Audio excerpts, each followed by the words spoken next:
I noticed the moment he said retirement accounts with that particular smile, the one that didn't quite reach his eyes. I filed it away. I didn't say a word. That was 7 months before my daughter's birthday dinner changed everything. My name is Agnes. I'm 68 years old, and I spent 31 years teaching fourth grade at Maplewood Elementary in Akron, Ohio. I retired in 2019 with a pension, a small investment account I'd built carefully over decades, and a house I'd owned outright since my husband Leonard passed in 2014. Leonard was a good man, quiet, steady, the kind of man who balanced the checkbook every Sunday morning with a cup of black coffee and a yellow legal pad. When he died of a heart attack at 62, he left me the house, his life insurance, and the understanding that I would need to protect what we'd built together because no one else was going to do it for me. I raised my daughter Cecily mostly on my own after Leonard got sick the first time. She was 15 when he had his first cardiac event, 23 when he died. She grew up watching me stretch a teacher's salary into something that looked like security. She knew what every dollar cost. That's why I was so happy for her when she finally found someone or thought she had. His name was Derek. Cecily brought him to Thanksgiving dinner 3 years ago. He was 41, worked in commercial real estate development, and had the kind of confident handshake that men practice. He was charming in the way that some men are charming. Effortlessly, constantly, like a faucet left running, he complimented my turkey. He asked about the photographs on the mantel. He helped clear the table without being asked. I liked him fine that first night. The second time I met him was at Cecily's apartment in February. We were watching the Super Bowl, just the three of us, eating chili I'd made and brought over in a pot. Somewhere in the third quarter, Derek asked me, casually, almost as an aside, whether I'd ever thought about downsizing the house. "It's a lot of square footage for one person," he said. "You could free up a lot of equity." I told him Leonard and I had bought that house in 1989 and I intended to die in it. I smiled when I said it. He laughed. Cecily laughed. We watched the rest of the game. But I noted it. The question, the timing of it, offhand, relaxed, slipped in between a touchdown and a commercial. I've taught children for 31 years. I know when something is a test. By April, he'd asked about the house 3 more times. Once framed as concern, property taxes must be brutal on a fixed income. Once framed as opportunity, my colleague does estate sales, he's excellent.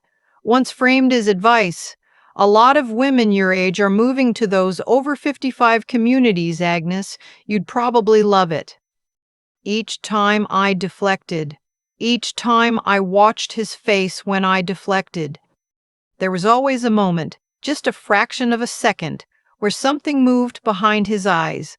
Not quite frustration, more like recalculation. Cecily was in love. I could see that clearly. She looked at him the way I used to look at Leonard early on, like he was the explanation for something she'd always wondered about herself. She was 40 years old. She dated carefully and not often, and Derek made her feel chosen. I understood that. I didn't want to take it from her. So I kept my observations to myself, and I started paying closer attention. In May, Cecily mentioned that Derek had asked her some questions about my pension, how much it paid out monthly, whether I had a financial advisor. "He's just looking out for you, Mom," she said. "He said a lot of retired teachers end up underinsured." I asked her what she told him. "Just the basics," she said. "I don't really know the details anyway." I nodded. I went home and I called my attorney, a woman named Patricia. No, wait, she'd retired. I called my new attorney, a woman I'd been referred to, and I asked her to review my will, my power of attorney designation, and the deed on my house. Everything was in order. I didn't change anything yet. I just wanted to know exactly where I stood. Then something happened that changed my level of concern from cautious to serious. In June, I ran into my neighbor Dot at the grocery store. Dot is 74, sharp as a tack, gardens competitively. She mentioned, almost in passing, that she'd seen a man parked in front of my house twice that week while I was at my water aerobics class. She described him, tall, dark jacket, nice car. She'd assumed he was a contractor or something. I showed her a photo of Derek from Cecily's Facebook page. Dot looked at it for a long moment. "That's him," she said. I drove home and sat in my kitchen for a while. A man who is interested in your property doesn't just ask questions at dinner. A man who is interested in your property maps your schedule. I didn't tell Cecily. I thought about it. I turned it over for days. But I decided that telling her then, without more, would only push her toward him. She would defend him. She would say I was paranoid, that I'd never liked him, that I was lonely and overprotective. I've seen it happen between mothers and daughters. The warning becomes the wedge. So I waited and I gathered. I hired someone to do a background check. It cost me $350 and came back in 4 days. Derek's professional history was thinner than he let on. He'd worked for 2 commercial real estate firms, both of which he'd left under circumstances the report described as disputed separation. He'd been named in a civil suit in 2018, a dispute over a property deal in which his former business partner alleged he'd misrepresented financials. The suit was settled out of court. He'd been married once before, briefly, to a woman in her 60s. They'd divorced after 14 months. No children, no assets transferred in the divorce, which meant she'd had a prenuptial agreement or nothing to take. I stared at that last part for a long time. A previous marriage to an older woman, 14 months. I called my attorney again. I told her what I knew. She helped me do 3 things. First, I reviewed and updated my power of attorney to remove any possibility of someone other than my designated person, my sister's daughter Lena, acting on my behalf. Second, I moved the bulk of my liquid savings into an account that required 2-factor authorization and a signature from a co-trustee for any withdrawal over $5,000. Third, I put my house into a revocable living trust, which meant it no longer appeared in my name in public property records. Technically and legally, Agnes no longer owned that house on paper. The trust did.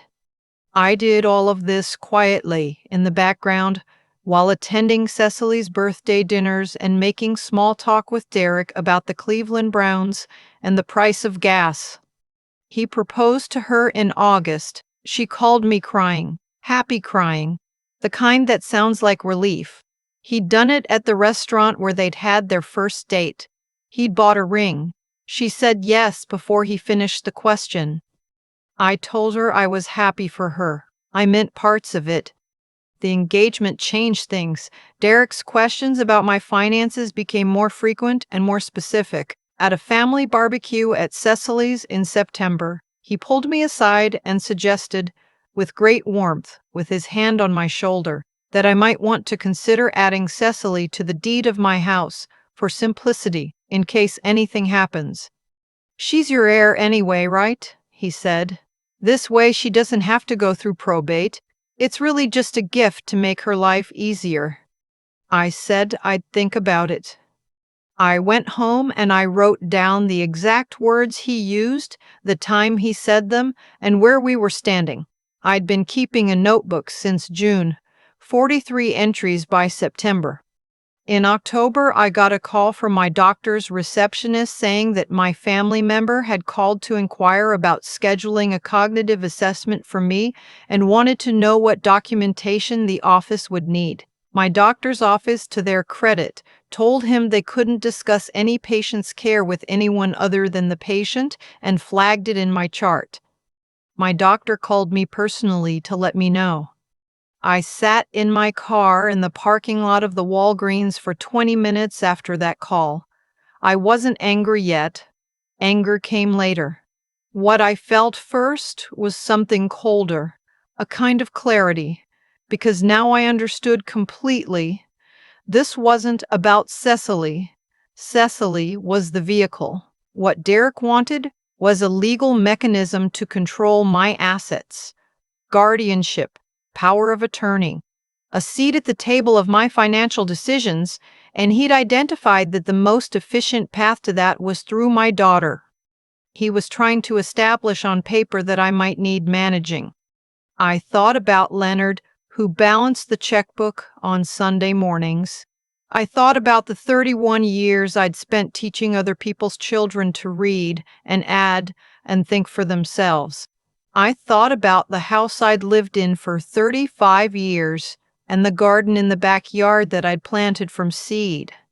I picked up my phone, I called my attorney, then I called my sister's daughter Lena, who is a registered nurse and my designated healthcare proxy. Then I called an old colleague of mine from Maplewood Elementary, a man named, well, he asked me not to use his name, who had spent 15 years as a detective with the Akron PD before retiring to teach social studies. He listened to everything I told him. He had some suggestions.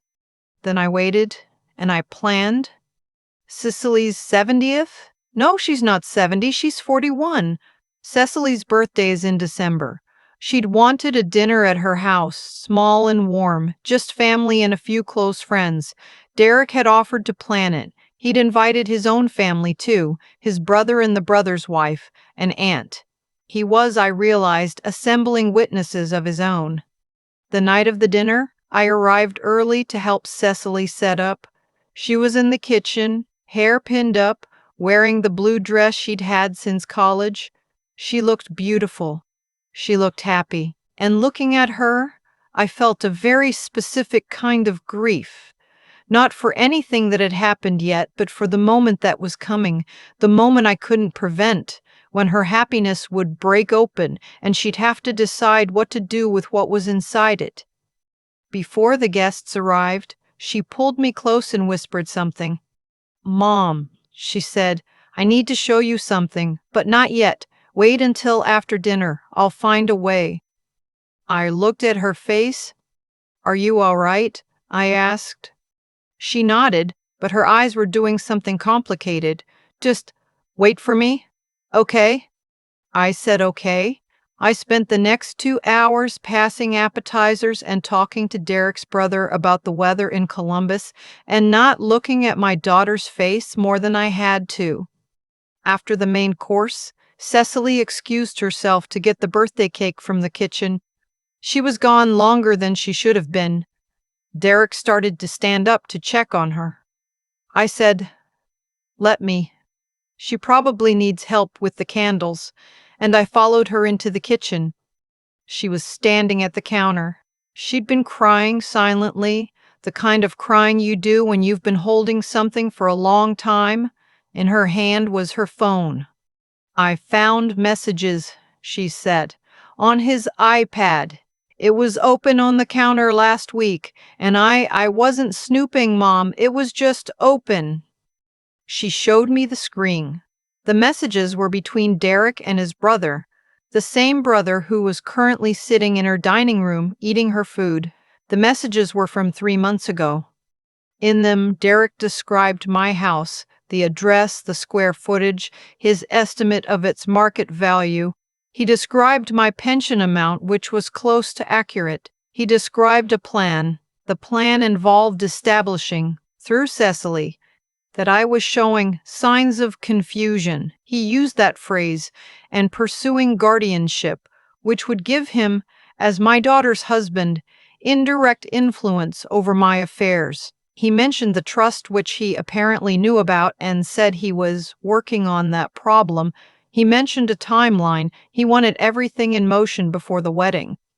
"I didn't know," Cecily said. She said it like an apology. "I know you didn't," I said. She looked at me. "You knew, though, didn't you?" It wasn't really a question. "I suspected," I said. "I wanted to be sure." She was quiet for a moment. Then she asked me what we should do. I told her. We brought out the birthday cake, 41 candles. Her friends sang. Derek sang too, loudly, with his arm around her shoulders. She blew out the candles and smiled at the table. Then she stood up. Before we have cake, she said, I want to share something. Because you're all people I care about, and I think the people you care about deserve honesty. The table went quiet. She read the messages out loud. Not all of them. Just enough. Just the ones that contained the address of my house, the pension figure, the phrase, signs of confusion, and the timeline. She read them in a clear, steady voice, and when she finished, she set the phone down on the table and she looked at Derek. The room was very still. Derek's brother looked at the table. Derek's aunt put down her fork. Derek himself sat perfectly still for a moment, and then he started to speak. The explanation, the reframing, that's not what that means. And Cecily held up one hand. Don't, she said. It was one word. She said it very quietly. He stopped. I need you to leave, she said, and I need you to leave the key. He looked at me then. I looked back at him. Whatever he was looking for in my face, he didn't find it. He left the key on the table. He got his coat. His brother and his aunt followed him out without a word to anyone. The door closed. Cecily sat back down. Her friend on her left took her hand. Her friend on her right refilled her wine. After a long moment, someone passed the cake. We filed a formal complaint with the State Bar's Elder Law Division the following week, documenting the attempt to establish grounds for guardianship through deceptive means.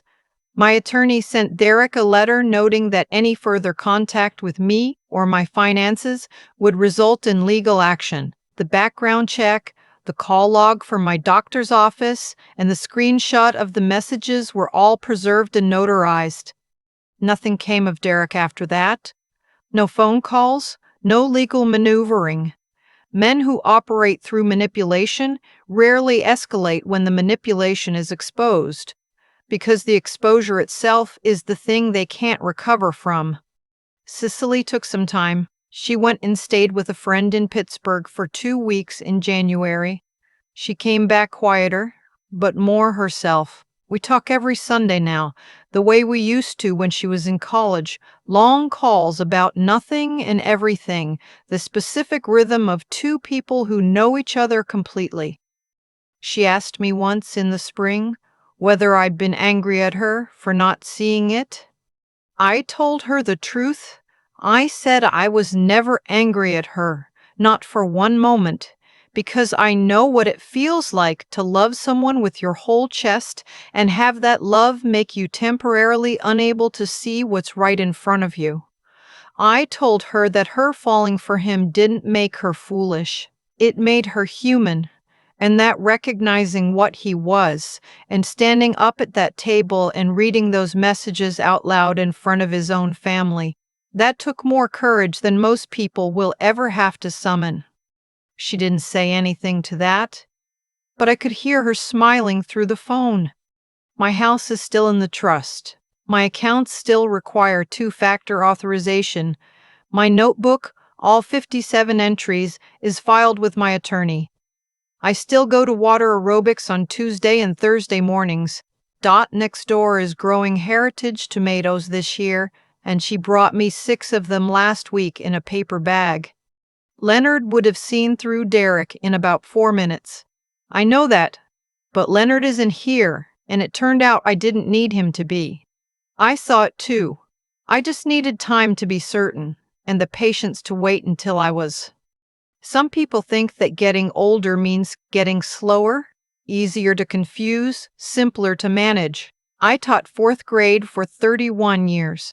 I have held the attention of 28 9-year-olds simultaneously and taught them long division. I know how to read a room, I know how to wait, and I know exactly what it looks like when someone is smiling at you and calculating at the same time. It looks like a man singing happy birthday with his arm around my daughter while his plan falls apart around him and he doesn't know it yet. It looks like that, and then it looks like a door closing, and then it looks like cake. I keep coming back to something Derek said that first Thanksgiving, that the turkey was wonderful, that the photographs on the mantel were lovely, that he was so glad to finally meet me. He said all the right things in all the right order, and I smiled and passed the rolls, and I thought, this is a man who has practiced this. What I've learned at 68 is that the people who mean you harm rarely announce it. They arrive with compliments. They help with the dishes. They ask their questions sideways, tucked inside small talk, wrapped in warmth. And the only defense against that kind of approach isn't suspicion, it's clarity. It's knowing what you have, knowing what it cost you, and caring enough about both to pay attention. Leonard and I built what we built slowly. A teacher's salary, a careful man, 35 years of choosing the practical thing over the impressive thing. That history lives in the deed of that house, in the account statements, in the calluses on my hands from the garden. When Derek looked at all of it and saw an opportunity, he made a mistake that people like him always make. He assumed that because I was older and alone, I was also unaware. He confused quietness with confusion. He confused patience with passivity. I wasn't passive. I was watching. That's the thing I want to say plainly, because I think it matters. Doing the right thing is not always loud. Sometimes doing the right thing looks like driving to your attorney's office on a Tuesday morning and asking very calm, very specific questions. Sometimes it looks like keeping a notebook. Sometimes it looks like not saying what you know until you know enough. Good character, the real kind, not the performed kind, often shows up in the private moments, in the choices no one witnesses, in the decision to act carefully rather than reactively. And intelligence isn't only what you carry in from school. It's the ability to look at a pattern and name it. It's the willingness to question a thing that feels wrong, even when every visible surface looks fine. I've watched children learn to read for 31 years, and what I know is this: the skill is not in recognizing words you already know. The skill is in slowing down when something doesn't add up and staying with it until it does. Cecily slowed down.